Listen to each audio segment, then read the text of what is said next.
الله عليكم هل من خالق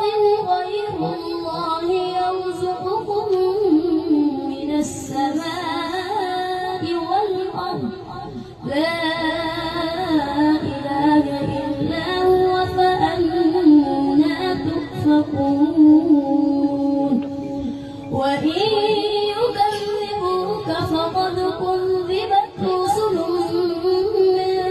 قبلك وإلى الله ترجع الأمور يا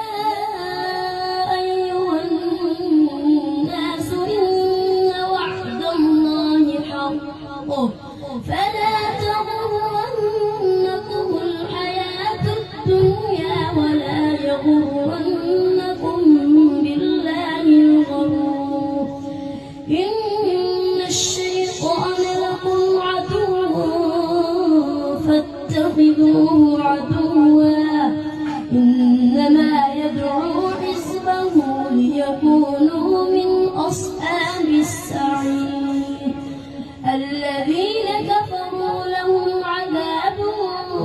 شديد والذين